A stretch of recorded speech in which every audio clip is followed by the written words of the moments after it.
so remember this, that Christ came to save us from our sins. కాబట్టి దీన్ని గుర్తుంచుకోండి, యేసుక్రీస్తు ప్రభువారు ఎందుకు వచ్చారంటే మన పాపముల నుండి రక్షించటానికి. And that was not possible in the Old Testament. There was not a single person in the Old Testament who could say, Lord, thank you for saving me from my sins. అది పాత నిబంధనలో సాధ్యం కాదు. పాత నిబంధనలో ఏ ఒక్క వ్యక్తి కూడా ఇలా చెప్పలేడు, ఓ ప్రభువా నా పాపముల నుండి నన్ను రక్షించినందుకు నీకు వందనాలు అని చెప్పలేరు. Such a word is not there, salvation from sin. పాత నిబంధనలో అటువంటి మాట లేదు, పాపముల నుండి రక్షించబడుట అనేది. What they did have in the Old Testament, as we read in Psalm 103, పాత నిబంధనలో ఏముందంటే కీర్తనలు 103లో మనం చూస్తాం, is forgiveness of sins. పాప క్షమాపణ మాత్రమే ఉంది. Their sins were forgiven. వారి పాపములు క్షమించబడ్డాయి.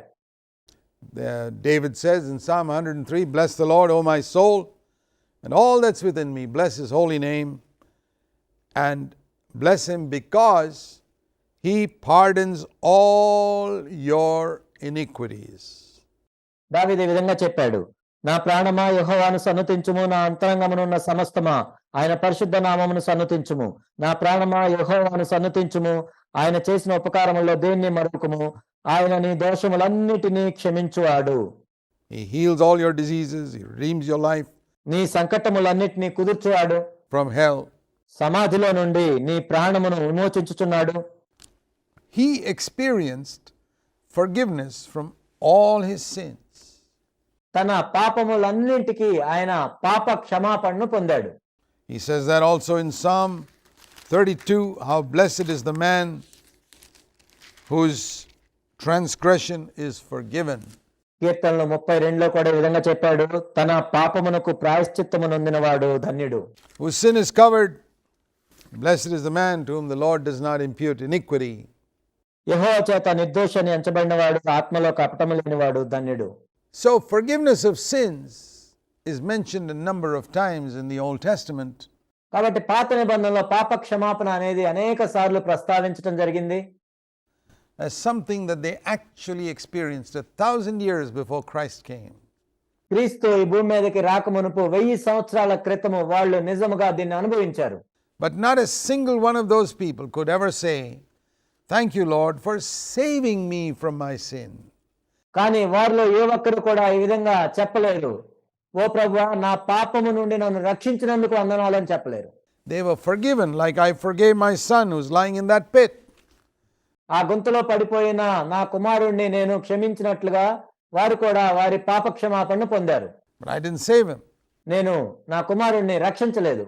That was old covenant. అది పాత నిబంధన.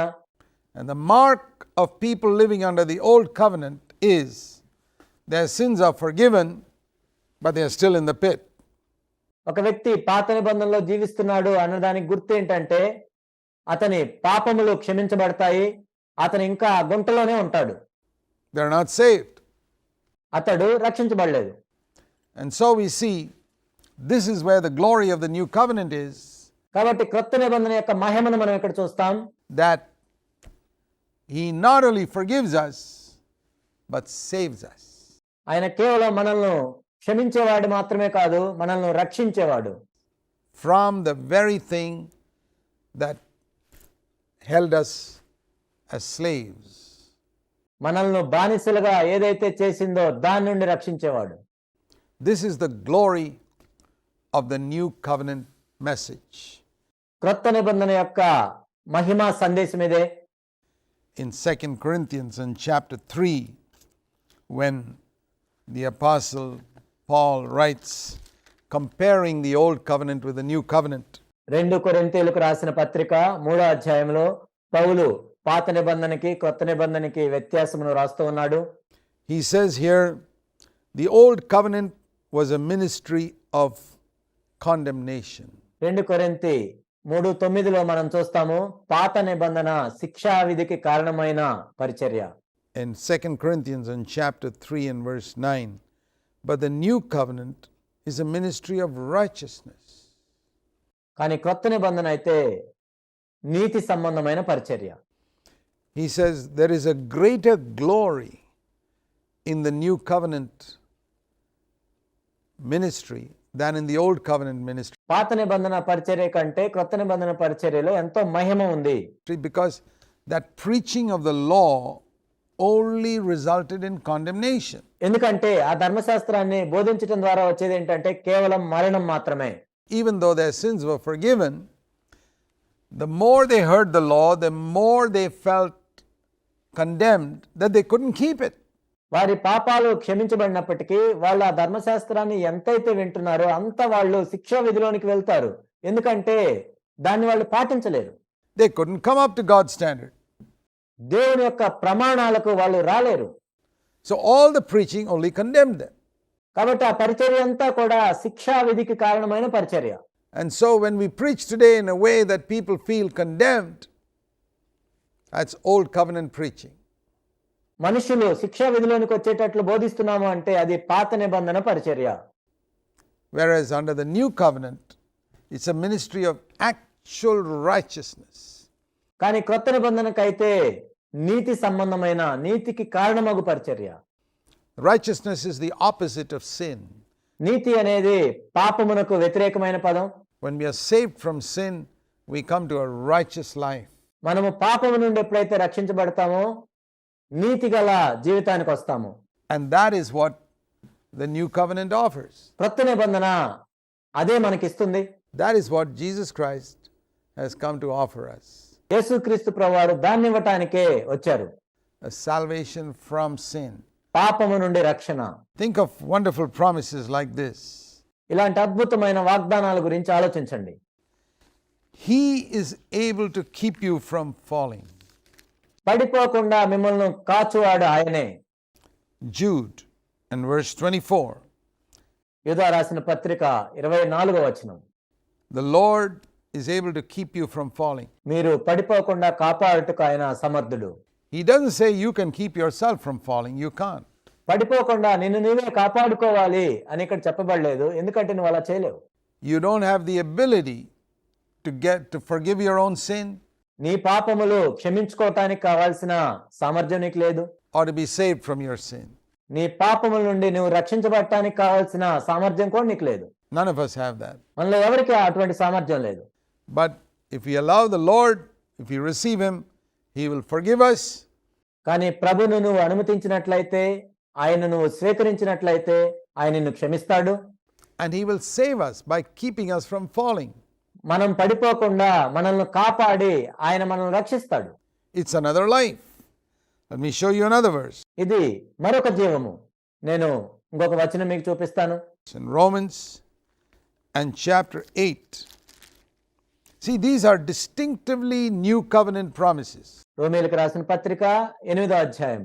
వీటిని మనం చూసినట్లయితే ఇవి ప్రత్యేకంగా కొత్త నిబంధన వాగ్దానాలై ఉన్నాయి.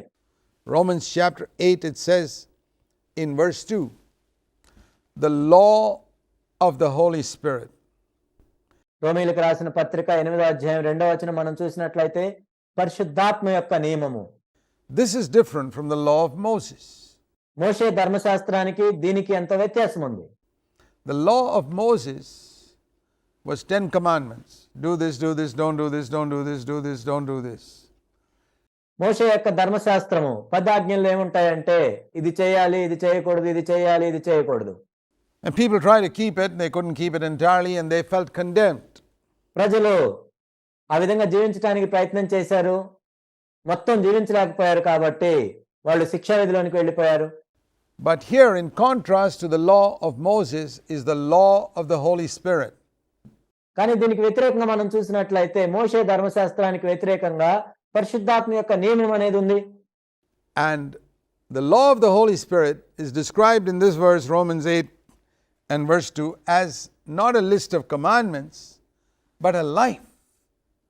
ఇక్కడ పరిశుద్ధాత్మ యొక్క నియమాన్ని మనం చూసినట్లయితే రోమీయులకు రాసిన పత్రిక 8వ అధ్యాయం 2వ వచనంలో ఇక్కడ అనేక రకాలైన ఆజ్ఞలు లేవు, కానీ The law of the Spirit, which is life in Christ Jesus, Romans 8 verse 2. ఇక్కడ పరిశుద్ధాత్మ యొక్క నియమం ఏంటంటే క్రీస్తు యేసునందున్న జీవము.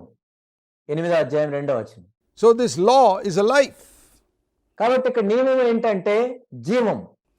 And when I receive this life, it sets me free from the law of sin and death. ఎప్పుడైతే ఈ జీవాన్ని నేను పొందుతానో పాప మరణముల యొక్క నియమము నుండి నన్ను ఇది విడిపిస్తుంది. There is another law called the law of sin and death, which is just like the law of gravity. గురుత్వాకర్షణ శక్తి ఆ నియమం ఎలా ఉంటుందో పాప మరణముల నియమం కూడా ఒకటి ఉంది. You know what the law of gravity does? It keeps pulling people down, down, down, down, down, down. అది ఎప్పుడు ఏం చేస్తుందంటే మనుషుల్ని క్రిందకు క్రిందకు క్రిందకు లాగేస్తూ ఉంటుంది. Wherever you go, the law of gravity always pulls people down. నువ్వు ఎక్కడికి వెళ్ళినా సరే ఆ గురుత్వాకర్షణ శక్తి ఏం చేస్తుందంటే మనుషుల్ని క్రిందకు లాగేస్తుంది. It could be a Bible. Even the Bible operates under the law of gravity. Here's a book. The law of gravity pulls it down. ఇక్కడ బైబిల్ ఉంది. ఈ బైబిల్ కూడా గురుత్వాకర్షణ శక్తి అనేది ఉంటుంది. కాబట్టి గురుత్వాకర్షణ శక్తి ఈ పుస్తకాన్ని క్రిందకు లాగి వేస్తుంటుంది. If I drop it, it just falls. But since there is life in my body, if I allow this life to hold this book up, కానీ నా దేహంలో జీవం ఉంది కాబట్టి ఈ పుస్తకాన్ని నేను ఇలా పైకి పట్టుకొని ఉండగలిగినట్లయితే then we can say the law of life in my body has set this book free. నా దేహంలో ఉన్న జీవము ఆ నియమం ఏం చేసిందంటే ఈ పుస్తకాన్ని విడుదల చేసింది. From the law of gravity. గురుత్వాకర్షణ శక్తి నుండి ఈ పుస్తకమునకు విడుదలిచ్చింది. Now do you see how this is a picture of what is described in Romans 8 and verse 2? కాబట్టి రోమా 8:2లో ఏదైతే వివరించబడిందో దానికి సాదృశ్యంగా దీన్ని మనం చూడొచ్చు. The law of life in my body నా శరీరంలో ఉన్న జీవము యొక్క నియమం ఏం చేస్తుందంటే has set this book free from the law of gravity. గురుత్వాకర్షణ శక్తి అనే నియమం నుండి ఈ పుస్తకానికి విడుదలిచ్చింది. So that this book is not falling down. కాబట్టి ఈ పుస్తకము క్రిందకు పడిపోవట్లేదు. It's kept from falling. I am keeping it from falling. కాబట్టి పడిపోకుండా ఈ పుస్తకాన్ని కాపాడింది. ఈ పుస్తకం పడిపోకుండా నేను కాపాడుతున్నాను. Now think of this book as a picture of you. కాబట్టి ఈ పుస్తకానికి బదులు నువ్వున్నావు అనుకో. The law of sin just keeps on working in your life and keeps on pulling you down. పాప మరణముల నియమము నీ మీద పనిచేస్తూ ఉంది, నిన్ను క్రిందకి లాగుతూ పడేస్తూ ఉంది. You just go down, down, down. You can't stay up without sinning even a moment. కాబట్టి నువ్వు కిందకు పడిపోతున్నావు. నువ్వు పాపము చేయకుండా పైన ఒక్క నిమిషం కూడా ఒక్క క్షణం కూడా ఉండలేకపోతున్నావు. Some of those sins are serious, some of those sins you don't even know. అందులో కొన్ని తీవ్రమైన పాపాలు ఉన్నాయి, కొన్ని నీకు అసలు తెలియవు. There's a lot more unconscious sin in us than conscious sin. కాబట్టి మనకు తెలిసిన పాపముల కంటే తెలియని పాపం అనేది ఎంతో ఉంటుంది. We commit sin consciously, but there are many other sins which are unconscious. మనకు తెలిసే మనం పాపం చేస్తూ ఉంటాం, అయితే మనకు తెలియని పాపములు ఎన్నో ఉంటాయి. But if I allow the life of Jesus to come in me, it can keep me from falling. కానీ యేసుక్రీస్తు ప్రభు యొక్క జీవమును నాలోనికి నేను అనుమతించినట్లయితే నేను పడిపోకుండా ఆ జీవము నన్ను కాపాడుతుంది, పట్టుకొని ఉంటుంది. The life of Christ Jesus will set me free from the law of sin and death. క్రీస్తు యేసు యొక్క జీవము పాప మరణముల నియమము నుండి నన్ను విడిపిస్తుంది. That is the law of the Holy Spirit. అదే పరిశుద్ధాత్మ యొక్క నియమము అంటే. It wasn't possible for a man to experience that under the old covenant. కాబట్టి పాత నిబంధనలో ఎవరైనా కానీ దీన్ని అనుభవించటం అనేది సాధ్యపడదు.